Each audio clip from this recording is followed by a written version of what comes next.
সুপ্রিয় শিক্ষার্থীরা, সীতাকুণ্ড সরকারি মহিলা কলেজের অনলাইন ক্লাসে তোমাদেরকে স্বাগত। আজকে আমরা অনলাইন ক্লাসের 16তম ক্লাস করব। আজকে আমরা একটা নতুন চ্যাপ্টার শুরু করতেছি, সেটা হচ্ছে স্থিতিবিদ্যা। সেকেন্ড পার্টের 8ম অধ্যায় স্থিতিবিদ্যা।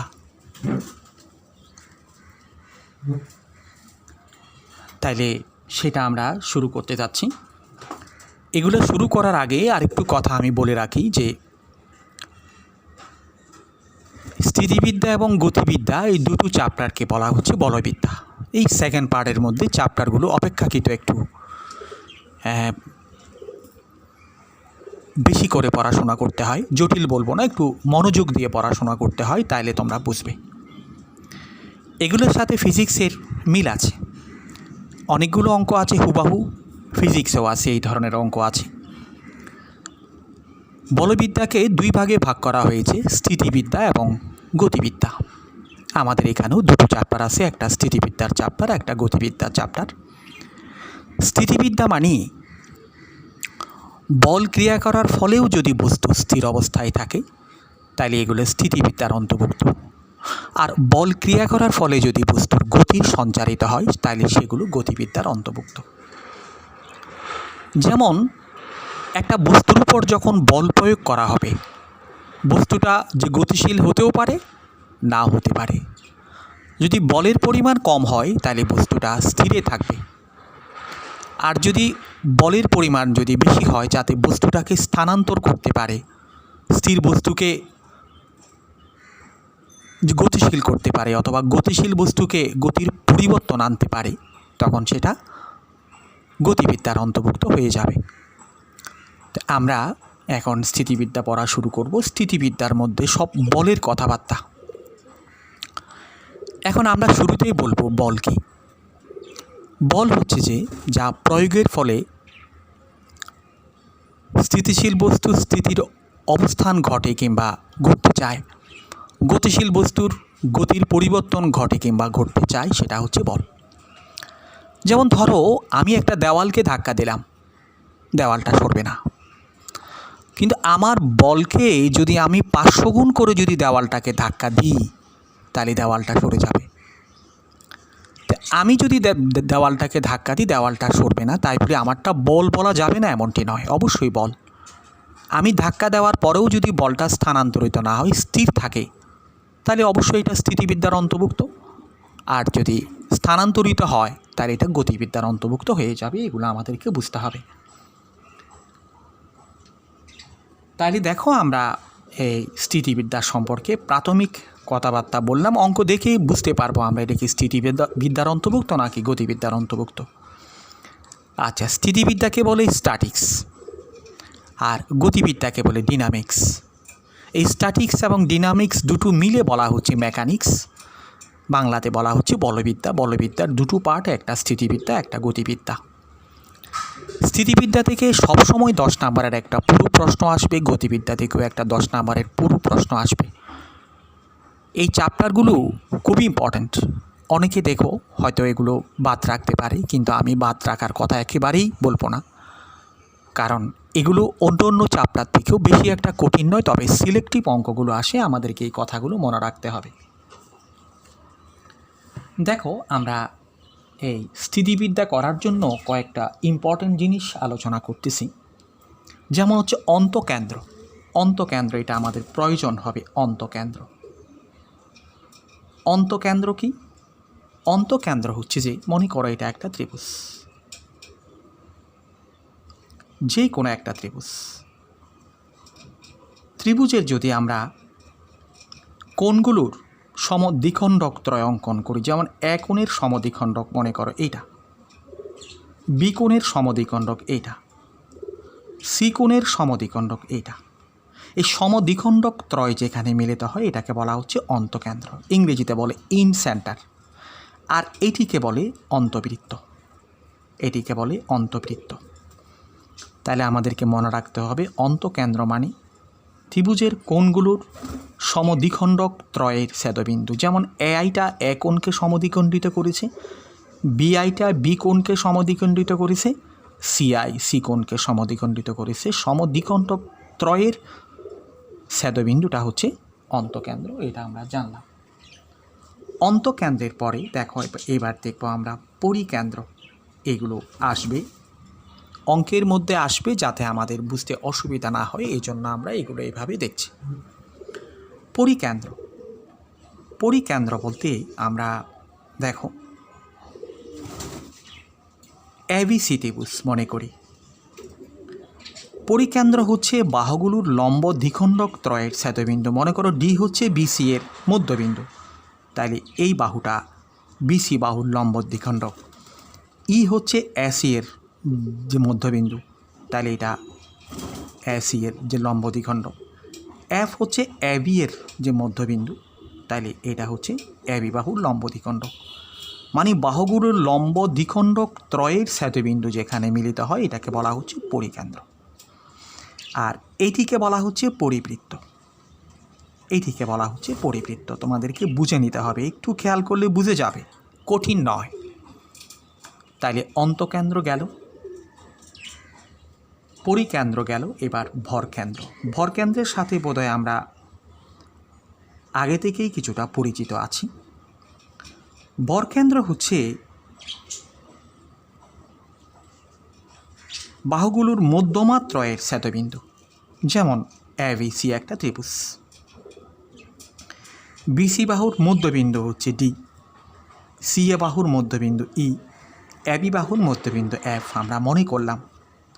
তাহলে এডি একটা মধ্যমা, বিই আরেকটা মধ্যমা, সিএফ আরেকটা মধ্যমা। এই মধ্যমা ত্রয় যেখানে সেট করে এটাকে বলা হচ্ছে ভরকেন্দ্র। ইংরেজিতে বলে সেন্টার অফ গ্র্যাভিটি। আমরা জানি ভরকেন্দ্রের হিসাব কিন্তু আমরা আগে থেকে জানি। এবার দেখো লম্ব কেন্দ্র। লম্ব কেন্দ্র কী জিনিস আমরা দেখি, সবগুলো কিন্তু ত্রিভুজ সম্পর্কিত। লম্ব কেন্দ্র হচ্ছে, মনে করো এটা একটা ত্রিভুজ অঙ্কন করলাম, এবিসি ত্রিভুজ। এ বিন্দু থেকে বিসি এর উপর মনে করো এডি লম্ব অঙ্কন করলাম, বি থেকে এসি এর উপর বিই লম্ব অঙ্কন করলাম, সি থেকে এবি এর উপর সিএফ লম্ব অঙ্কন করলাম। তাইলে এইটাকে বলা হচ্ছে লম্ব কেন্দ্র। লম্ব কেন্দ্রকে ইংরেজিতে বলে অর্থো সেন্টার, বরকেন্দ্রকে বলে সেন্টার অফ গ্র্যাভিটি, পরিকেন্দ্রকে বলে সার্কাম সেন্টার, অন্তকেন্দ্রকে বলে ইন সেন্টার। এই চারটা কেন্দ্রের সাথে আমাদের পরিচিত হওয়া দরকার, তাই একটু করে বললাম। এবার দেখো লব্ধি বল। লব্ধি, লব্ধি কী জিনিস? লব্ধি কথাটাকে ইংরেজিতে বলে রেজাল্টেন্ট, মানে সম্মিলিত। যেমন ধরো কোনো বিন্দুতে দুটো বল ক্রিয়া করতেছে, একটা মনে করো এইদিকে ক্রিয়া করা হচ্ছে, আরেকটা মনে করো এইদিকে ক্রিয়া করতেছে। এই দুটো বল যদি, এটা মনে করো পি বল, এটা কিউ বল, যদি ও বিন্দুতে ক্রিয়া করে, দুটো মিলে একটা সম্মিলিত বল হবে। সম্মিলিত বল মানে দুইটা বলের রেজাল্টেন্ট, দুইটা বলের কম্বাইন্ড একটা বল হবে। মনে করো এই বলটাকে যদি আমি আর দিয়ে প্রকাশ করি, তখন আমি বলতে পারবো পি এবং কিউ বলের লব্ধি হচ্ছে আর বল। এই কথাটা এখানে, অন্য কোনো কথা নেই। লব্ধি বল এগুলো আমরা জানি। লব্ধি কথাটা হচ্ছে যে রেজাল্টেন্ট, মানে দুই বা ততোধিক বল মিলে যে সম্মিলিত বল, মানে সবগুলো বল মিলে, দুইটা হোক কিংবা তিনটা হোক কিংবা আরও বেশি হোক, কতগুলো বল যদি কোনো বিন্দুতে ক্রিয়া করে, তাহলে সবগুলো বলের একটা সম্মিলিত বল থাকবে, রেজাল্টেন্ট ফোর্স থাকবে, সেটাকে বলা হচ্ছে লব্ধি বল। তাহলে এবার আমরা আলোচনা করব বলের সামান্তরিক সূত্র।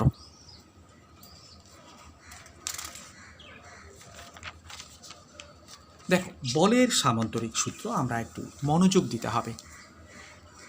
বলের সামান্তরিক সূত্র আমরা অনেক জায়গাতে পড়ে আসছি, ভেক্টরে পড়ে আসছি, এটাকে বলা হচ্ছিল ভেক্টরের সামান্তরিক সূত্র। এখন পড়ব বলের সামান্তরিক সূত্র। আবার গতিবিদ্যাতে গেলে আছে বেগের সামান্তরিক সূত্র।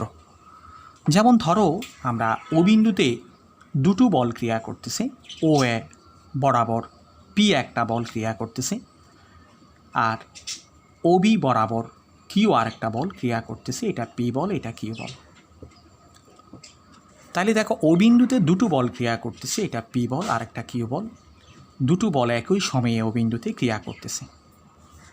এই বল দুইটাকে যদি একটা সামান্তরিকের দুটি সন্নিহিত বাহু দ্বারা প্রকাশ করা যায়, যেমন ও এ এবং ও বি একটা সামান্তরিকের দুটি সন্নিহিত বাহু, সামান্তরিকটি আমরা অঙ্কন করলাম, মনে করি সামান্তরিকটি ও এ সি বি। তাইলে ওসি ওই সামান্তরিকের ওসি কর্ণ দ্বারাই বল দুইটির লব্ধির মান এবং দিক প্রকাশিত হবে, এটাকে মনে করো আর। এইটাই হচ্ছে বলের সামান্তরিক সূত্র।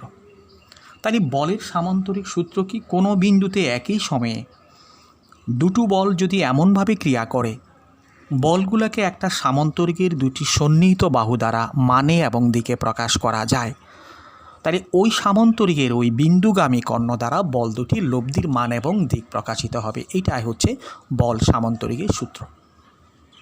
কি বললাম, কোনো বিন্দুতে যদি দুটো বল এমনভাবে ক্রিয়া করে বল দুটাকে একটা সামান্তরিকের দুটি সন্নিহিত বাহু দ্বারা মানে এবং দিকে প্রকাশ করা যায়, তাহলে ওই সামান্তরিকের ওই বিন্দুগামী কর্ণ দ্বারা বল দুটার মান এবং দিক প্রকাশিত হবে।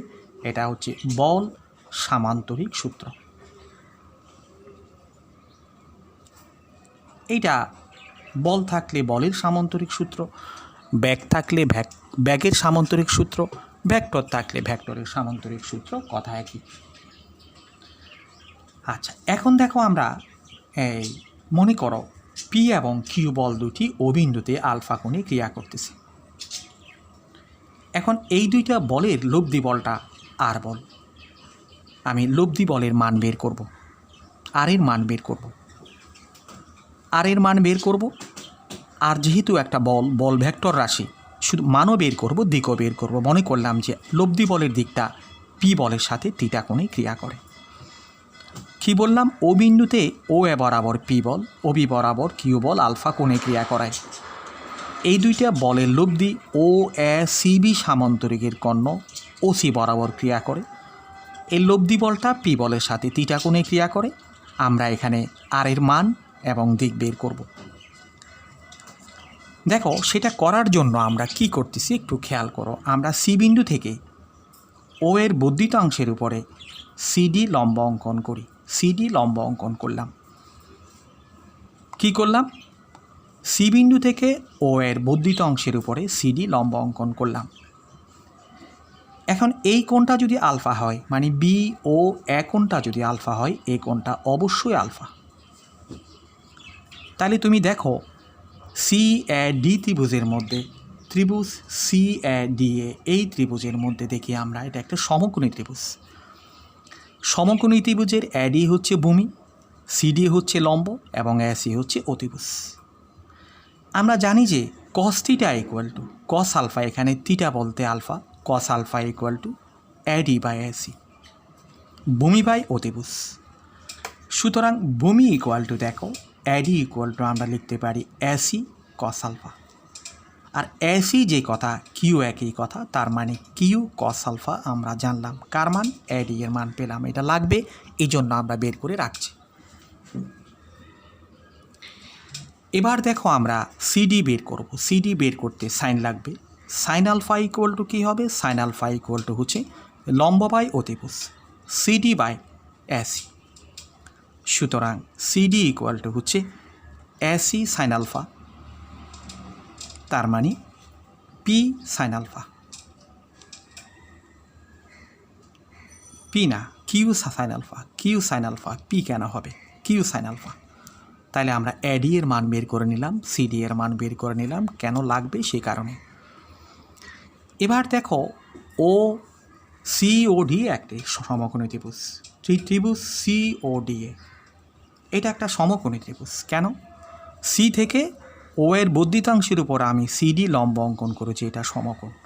তাহলে সমকোণী ত্রিভুজের মধ্যে আমরা লিখতে পারি পিথাগোরাস উপপাদ্য, মানে OC square equal to OD square plus CD square, और OD OC square equal to OD square plus CD square. OD के देखो, ओडी के আমরা ভেঙে লিখব OA plus AD, OA plus AD square তো আসি, আর এখানে সিডি স্কোয়ার।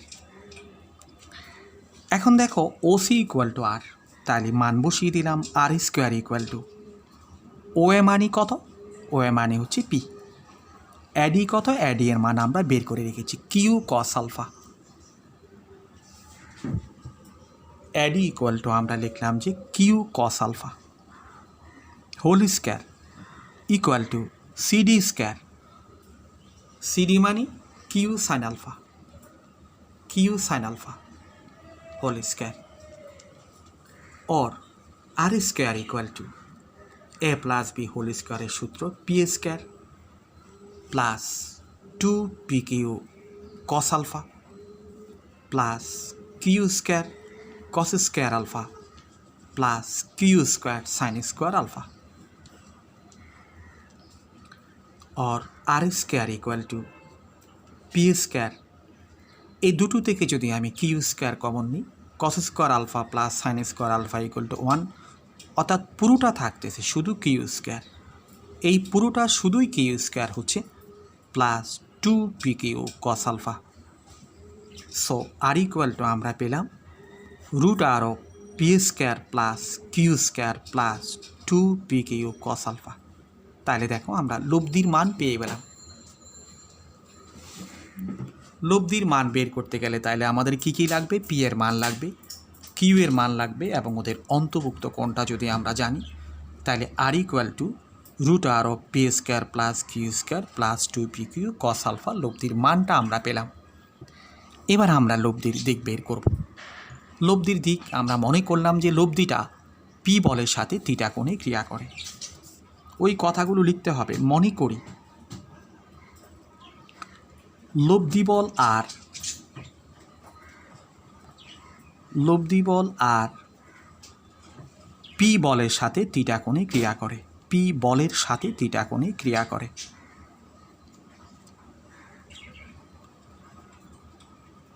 থিটা কোণে ক্রিয়া করে।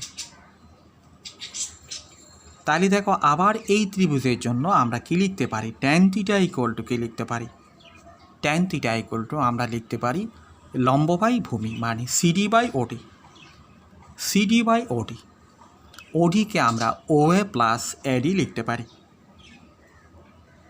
তাহলে তুমি দেখো সিডি এর মান আমাদের বের করা আছে, সিডি এর মান কত, কিউ সাইন আলফা,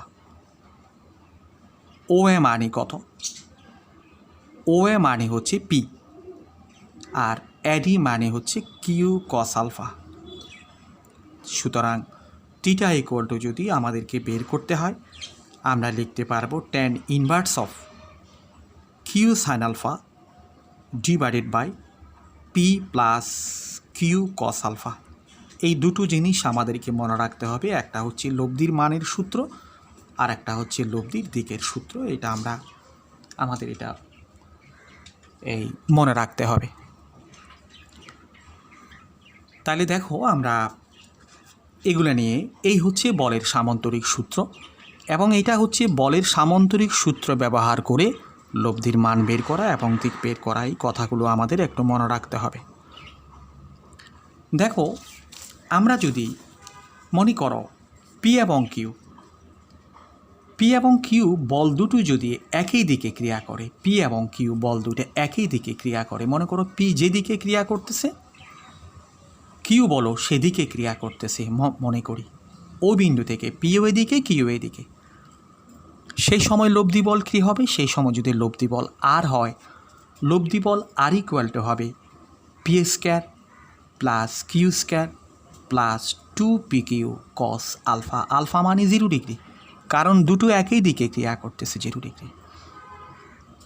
এই R square equal to P square plus Q square plus 2 P Q cos 0।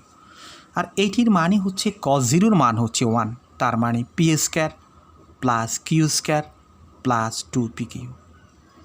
তার মানে আমরা লিখতে পারি P plus Q whole square, R square equal to, সুতরাং লব্ধি বল আর ইকুয়াল টু হচ্ছে পি প্লাস কিউ।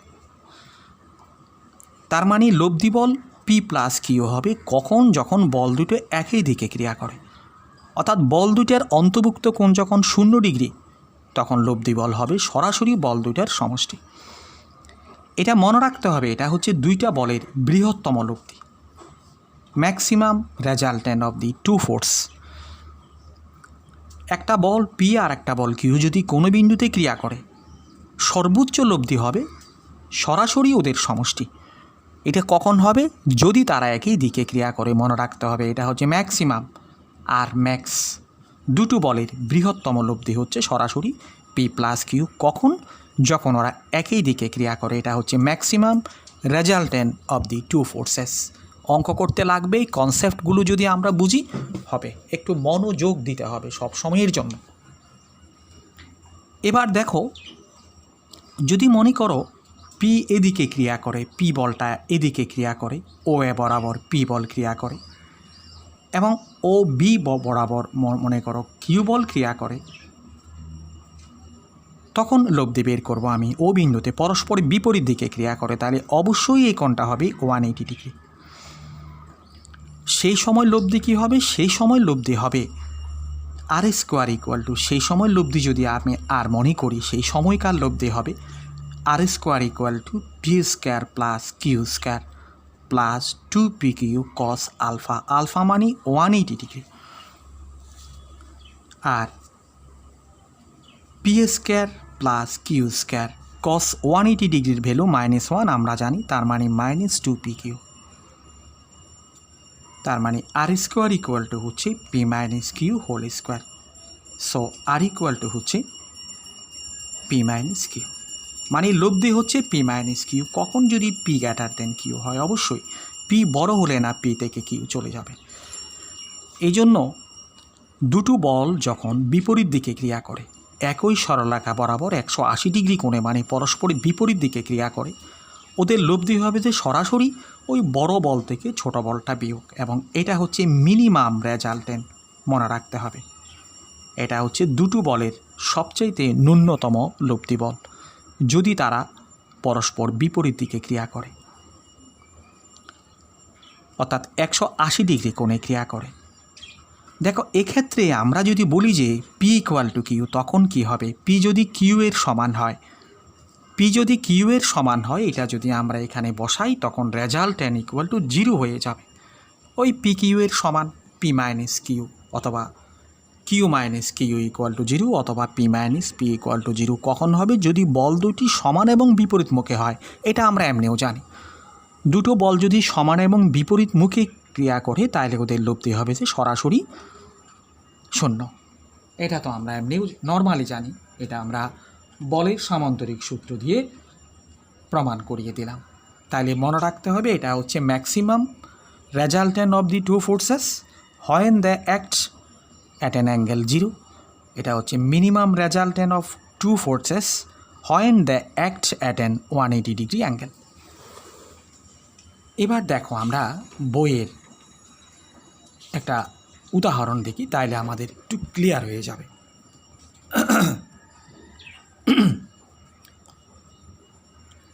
দেখো, উদাহরণ 1, এটা 301 পৃষ্ঠা বইয়ের উদাহরণ 1।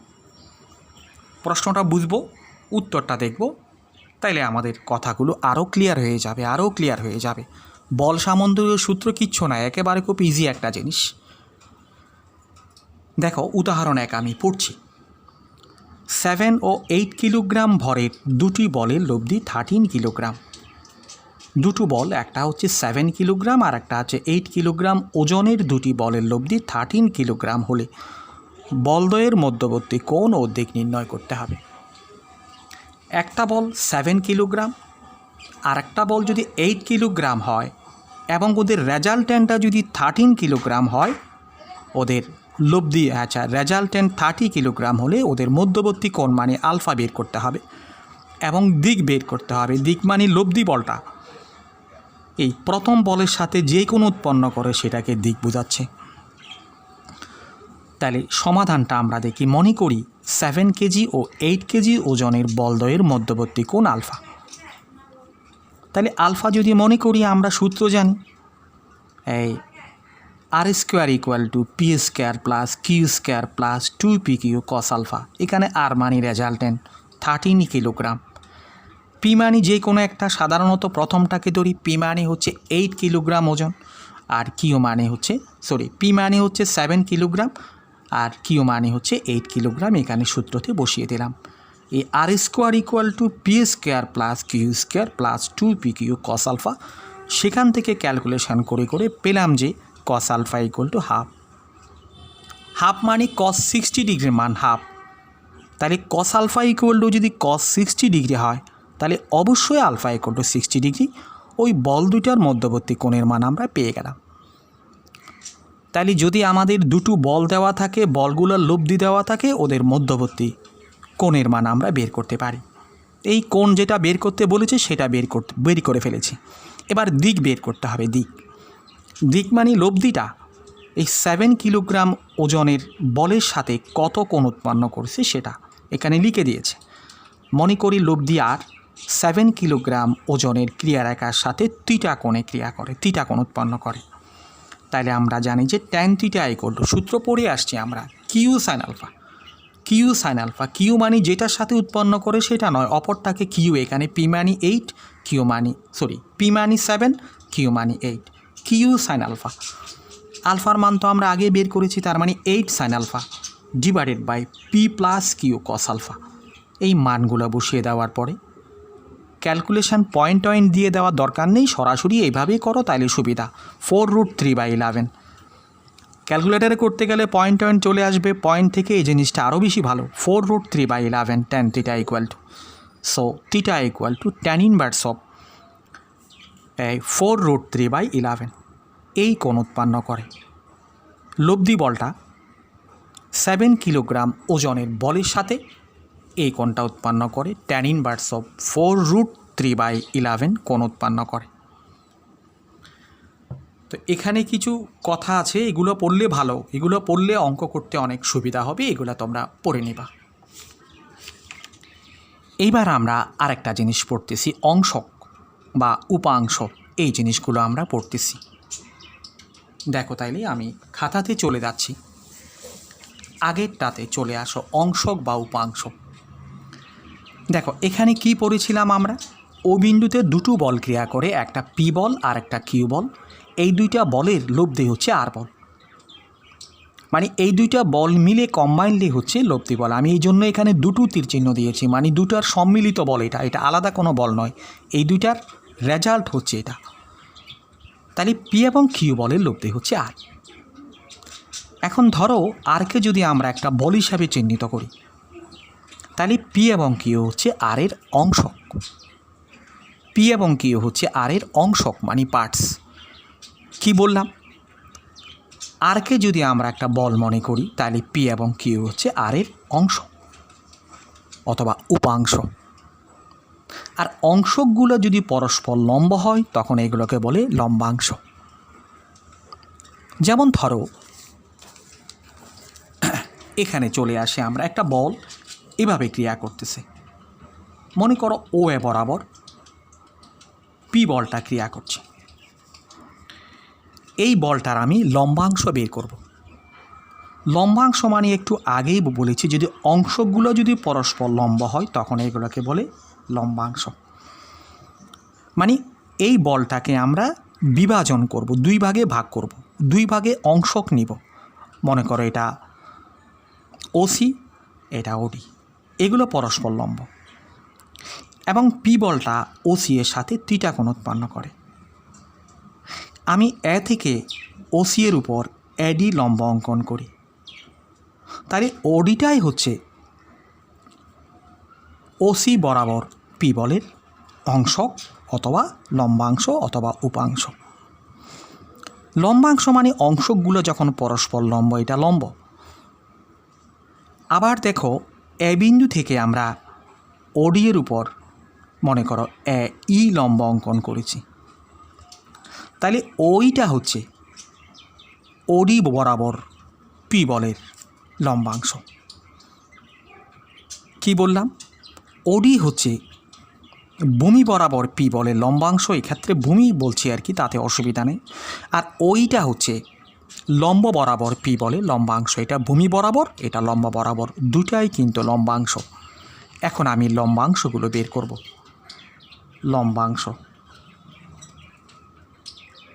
লম্বাংশ এবং অংশকের মধ্যে পার্থক্য কি বললাম, পার্থক্য বললাম যে অংশক তো আমরা একটু আগে বুঝিয়ে আসছি, এই অংশগুলো যদি পরস্পর লম্ব হয় তখন এগুলোকে বলা হচ্ছে লম্বাংশ। এখন দেখো আমরা লম্বাংশ বের করব, ওডি বের করব। দেখো ত্রিভুজ এ ও ডি এ, এই ত্রিভুজের মধ্যে আমরা কি পাচ্ছি, cos θ ইকুয়াল টু যদি আমি নিই, cos θ ইকুয়াল টু হচ্ছে ভূমি বাই অতিভুজ। সুতরাং ভূমি ইকুয়াল টু হচ্ছে ওডি ইকুয়াল টু হচ্ছে ও এ cos θ। তার মানে ও এ মানে কত, ও এ মানে পি cos θ। এটা একেবারে সূত্র আকারে আমরা মুখস্থ রাখবো। কোনো বলকে যদি ভূমি বরাবর লম্বাংশ নিই সেটা হবে পি cos θ। পি কি, যাকে লম্বাংশ নিচ্ছি সেই বলটা। থিটা কি, থিটা যার দিকে লম্বাংশ নিব তার দিকে থিটা কোণ উৎপন্ন করেছে। এই ওডিটা হচ্ছে ওসি বরাবর অর্থাৎ ভূমি বরাবর পি বলে লম্বাংশ। এটা একেবারে সূত্র আকারে মনে রাখবে যে ভূমি বরাবর লম্বাংশ ইকুয়াল টু হচ্ছে পি cos θ। এবার যদি আমি লম্ব বরাবর লম্বাংশ নিই, এটা হচ্ছে ওই যে কথা, অ্যাডি একই কথা। অ্যাডি ইকুয়াল টু আমরা কি লিখতে পারি, ও এ সাইন থিটা। কোত্থেকে লিখলাম আমরা, ওই লম্ব বাই অতিভুজ ইকুয়াল টু হচ্ছে সাইন থিটা। সুতরাং লম্ব ইকুয়াল টু অতিভুজ ইন্টু সাইন থিটা, এটা হচ্ছে পি সাইন থিটা। এগুলো একটু বুঝে বুঝে আমাদের মুখস্থ রাখতে হবে। এগুলো কি বললাম, কোনো বলকে যদি ভূমি বরাবর লম্বাংশ নিই সেটা হবে সেই বল ইন্টু বলটা ভূমির সাথে যে কোণ উৎপন্ন করে তার cos অনুপাতের গুণফল। আর কোনো বলকে যদি লম্ব বরাবর লম্বাংশ নিই সেটা হবে সেই বল ইন্টু বলটা ভূমির সাথে যে কোণ উৎপন্ন করে তার সাইন অনুপাতের গুণফল। ভূমি বরাবর করলে পি cos θ, লম্ব বরাবর করলে পি সাইন θ। এটা বুঝলে খুবই ভালো, একটু মনে রাখতে হবে, বুঝে মনে রাখতে হবে, তাইলে আমাদের কোনো ধরনের অসুবিধা হবে না। তাহলে ঠিক আছে, আজকের ক্লাস আপাততভাবে এখানেই। সবাইকে ধন্যবাদ জানিয়ে আজকের ক্লাস শেষ করছি। তোমরা ভালো থেকো।